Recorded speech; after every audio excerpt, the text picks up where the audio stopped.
अहमदाबाद में ताली तो ऐसे ठोक रहे बड़ौदा में जैसे रामकली ने तलाक दे दो कि जाओ जाओ जाओ। भैया गुरुओं के साथ, गुरुओं का जब चढ़ता है श्रावक को रंग, गुरुओं का जब श्रावक को चढ़ता है रंग, तो उसे जीने का आ जाता है ढंग। ढंग और रंग, जब श्रावक को चढ़ता है गुरु का रंग, तो उसे जीने का आ जाता है ढंग। और जिसे नहीं चढ़ता है गुरु का रंग, उसे जीने का नहीं आता है, उसे ढंग नहीं आता। रंग चढ़ता है, घर में मन नहीं लगता है। गुरु भक्ति का रंग, पंच परमेष्टि भगवान की आराधना का रंग जब व्यक्ति के जीवन में उतर जाता है, एक कलर ऐसा होता है, ये रंग ऐसा होता है कि ये रंग कभी भी धुलता नहीं है। कौन सा रंग? गुरु भक्ति का रंग कभी भी धुलता, गुरु भक्ति का रंग कभी भी उतरता, गुरु भक्ति का रंग कभी भी उतरता नहीं है, गुरु भक्ति का रंग कभी भी धुलता नहीं है। ये रंग ऐसा है, क्या है? ये रंग ऐसा है, ये गुरु भक्ति का रंग होता है और वो कभी उतरता नहीं है। पुण्य इतना हमारा होना चाहिए, व्यर्थ में हम पानी, देखो कितनी हिंसा होती है, कितनी हिंसा होती है। रंग तुमने लगाया, तुमने किसी को लगाया, उसने तुमको लगाया, रंग छपाया, फिर हम कितना पानी ढोलते हैं। और सबसे ज्यादा होली पर, एक दीपावली पर, होली पर सबसे ज्यादा हिंसा होती है। इसमें क्या हिंसा है? पानी से तुमने रंग से नहाया, रंग का पानी नालियों में गया, नाली में बिलखने वाले कीड़ा मेढक वो सब उस रंग के कारण से सब मर जाते हैं। और वही पानी नदी में जाता है तो कछुआ, मेढक, मछलियां उसके छारीपन से वो सारी मछलियां क्या हो जाती हैं? मर जाती है, मृत्यु को प्राप्त। तुम्हें मजा आ रहा है? ऐसा कोई त्योहार होता जिससे हमारी सकल सूरत बिगड़ जाए?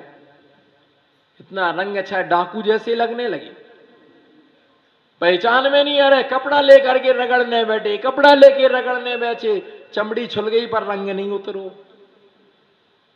देखना तो वही से कल कोई लाल मुंह का बंदर, कोई काला मुंह का बंदर देखेंगे ये सब, और फिर क्या करेंगे?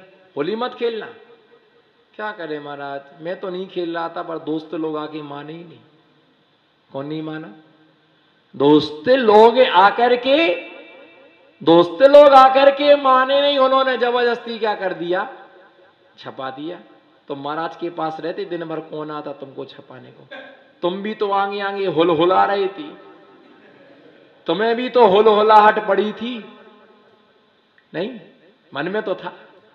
और फिर क्या, साल भर में एक बार तो आती है, रोज खेलो, रोज खेलो। पर ये सब सज्जन पुरुषों के लिए सब चीजें शोभा नहीं देती। किसके लिए? सज्जन पुरुषों के लिए सब चीजें।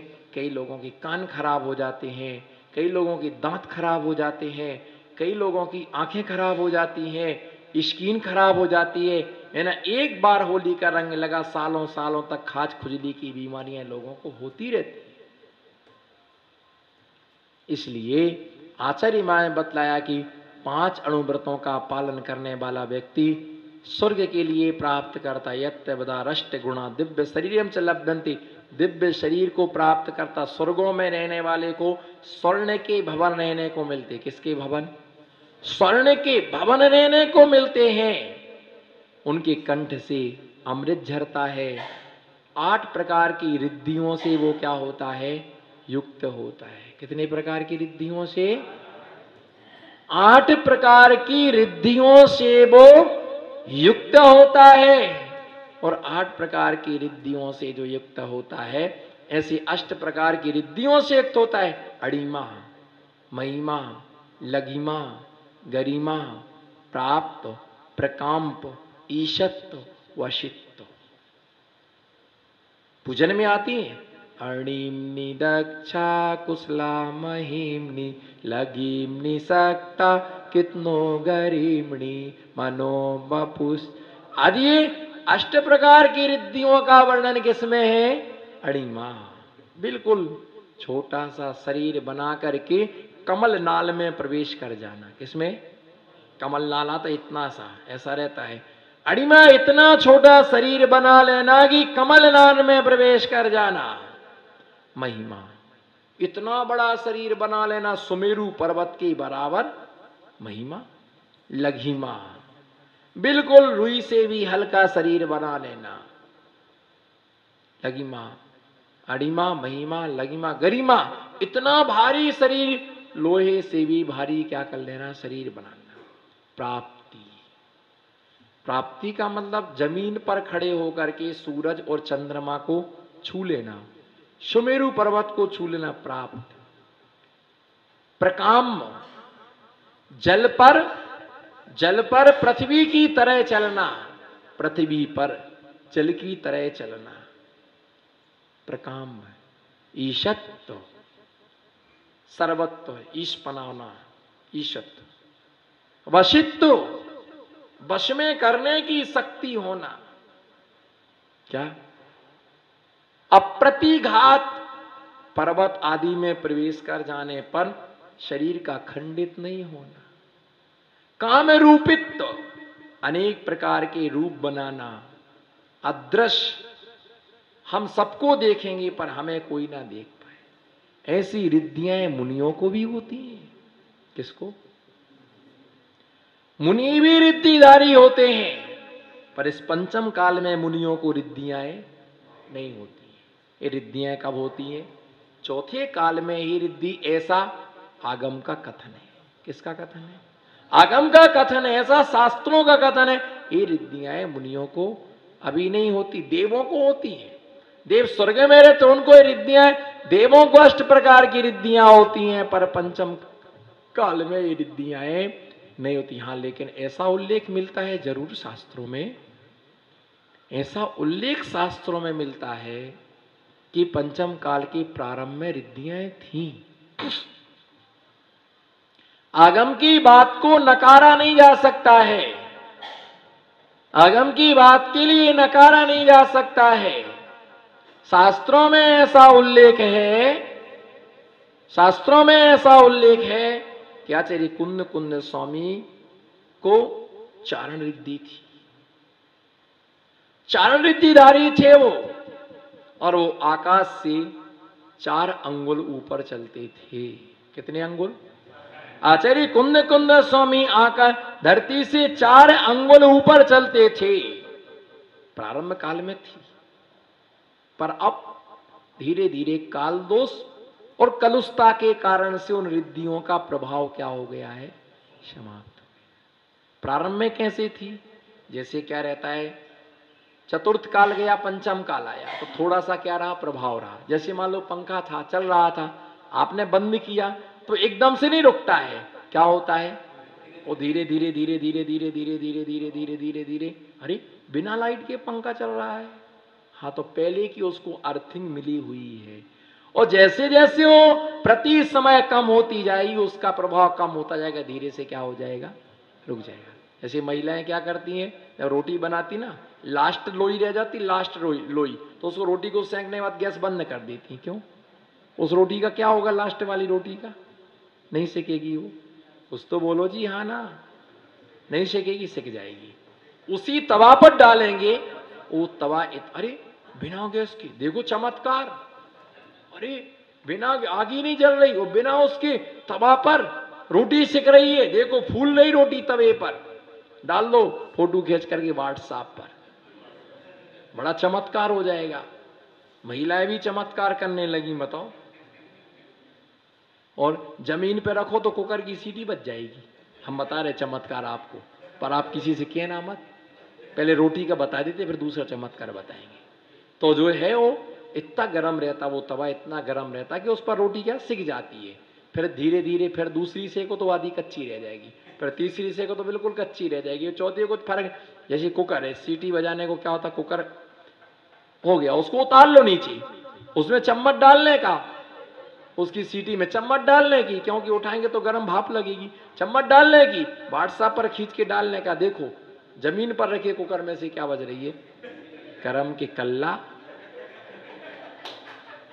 करम की कल्लियों, है ना। जो चमत्कार है डाकुओं, उसे बताओ जो अनपढ़ है। हम पढ़े लिखे को मूर्ख बनाने की कोशिश मत करो, ज्ञानी से ज्ञानी मिले। बोलो, आप तुम अच्छे से नहीं बोल रहे, मामला गड़बड़ है, कुछ मामला कुछ बिगड़ा हुआ है। आप नहीं, मैं फेस रीडिंग कर रहा, आप सारो छे, सरस छे, खूब सरस छे, क्या ओछो सरस छे, ओछो सरस छे कि बधार सरस छे, हाँ बधारे सरस छे।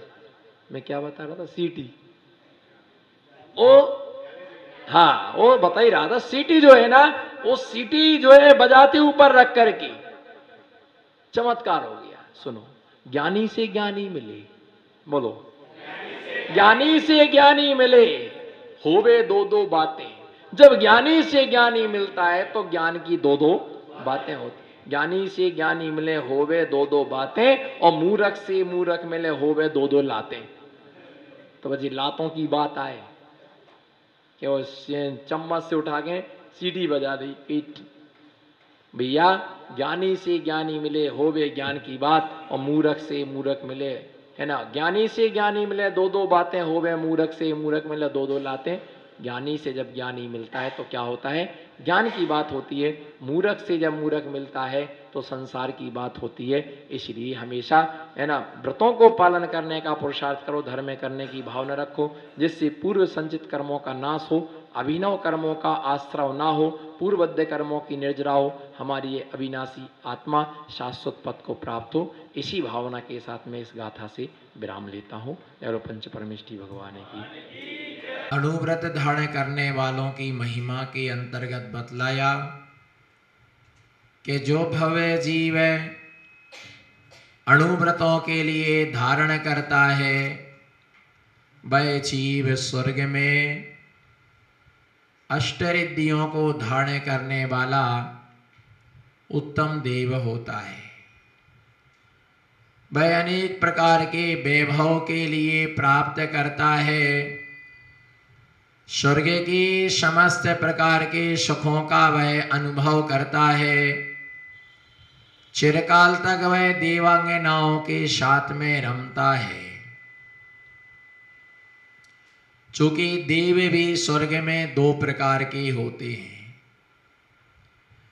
एक सम्यक दृष्टि देव होते हैं और दूसरे मिथ्या दृष्टि देव होते हैं।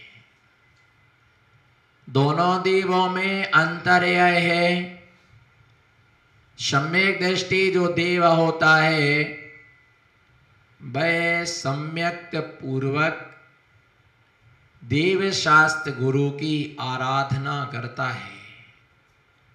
सम्यक दृष्टि का अर्थ यही होता है कि समीचीन प्रकार से देव शास्त्र गुरु की क्या करना, बोलो क्या करना, देव शास्त्र गुरु की आराधना करना, भक्ति करना।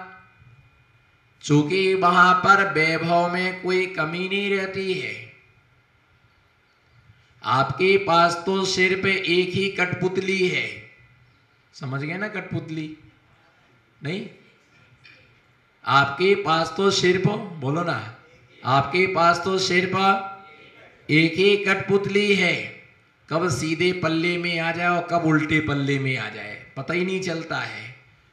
कब शलवार कुर्ता पहन करके आ जाए, कब मैक्सी पहन करके आ जाए, कब जूता बांध करके आ जाए, कब हिप्पी कट में आ जाए। बोलो ना, मौन नहीं रहना, बस हंस के कस के मुस्कुरा के बोलो। एक ही कठपुतली है, बोलो एक ही।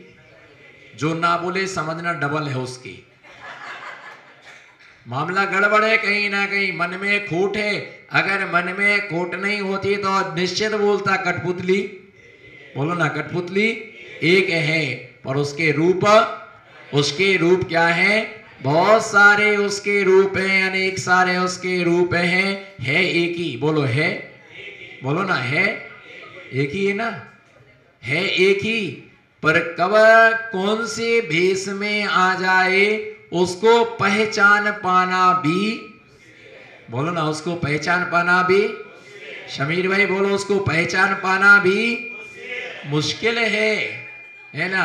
कब ब्यूटी में आ जाए, कब ड्यूटी में आ जाए, बोलो ना, कब ब्यूटी में आ जाए और कब ड्यूटी में आ जाए, कब कैसा भेष में, कब किस प्रकार से आ जाए, कोई इसकी गारंटी है एक ही, है एक ही। उसमें ही हम इतने रागांश में रहते हैं, इतने रागांश में रहते हैं।